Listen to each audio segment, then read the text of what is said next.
Hi, I'm Terry, and I'm nuts about stamping. I'm back today with another Sundays with Sizzix project using my Big Shot, and here's the card I'm going to show you how to make. First, you need to gather together the following ingredients. Your Big Shot, and this card features the Circles Scallop Bigs die. You're going to need your 2 standard cutting plates. I also used a couple of punches, the Trio Flower Punch and the Scallop Edge Punch, one of my favorite punches. I used Pretty in Pink Classic ink and a sponge. I used my Soft Subtle Brads, my paper piercing tool and pad, Pretty in Pink taffeta ribbon, such an elegant ribbon it is. I used my snail adhesive, which I don't have here in front of me, and I also used Dotto. I'll explain why in a bit.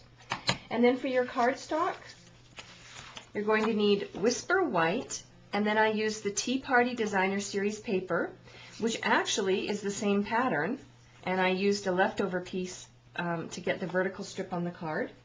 And then I have some So Saffron cardstock and your paper snips.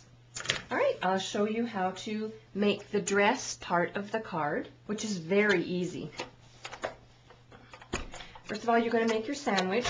You're going to have your bottom standard cutting plate, and you're going to put your scallop circle die, your big die on top, and then your cardstock, Tea Party cardstock.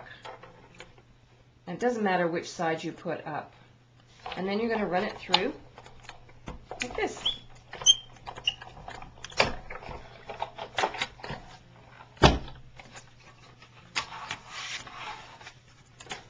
There we go.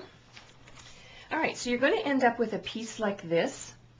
And what I have done is I have fashioned a template out of white cardstock, a well-used template you might be able to see.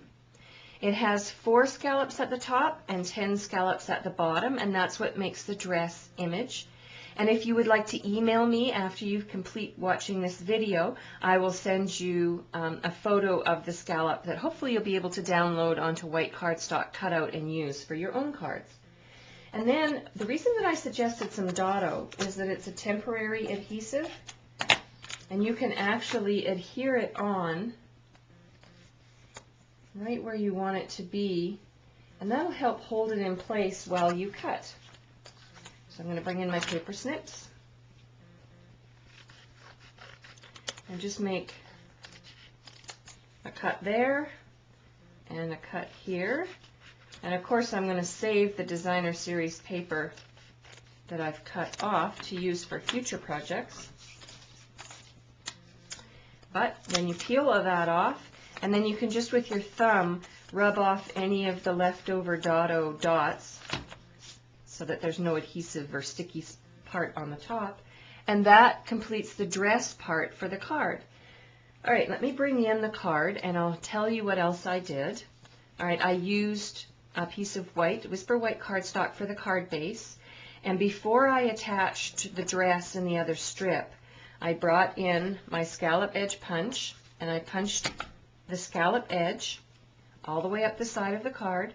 And then I took my sponge and the Pretty in Pink ink, and I just sponged up to give it a little bit of depth or definition so it wouldn't disappear into the back part of the card. Then I attached this strip of cardstock on here. And then before I attached the dress, I created the belt and the halter from using my Pretty in Pink taffeta ribbon. And so I've got the ribbon around the back, I've got the ribbon around the front and glued it on the back, and then did the same for the halter. And before I attached it to the card, I used my Trio Flower Punch to create 1 flower in the So Saffron and put a brad through the whole dress piece, and then attached it to the card to complete my card. Very quick and easy and really cute, packs a real wow. For a complete list of ingredients and measurements for this card, please visit my blog. And while you're on my blog, I invite you to sign up for my exclusive e-newsletter, which comes out twice a month. And also, I have a brand new Stamps in the Mail club for those of you that are long distance. You might want to check that out too. I'm Terry, and I'm nuts about stamping. See you next time.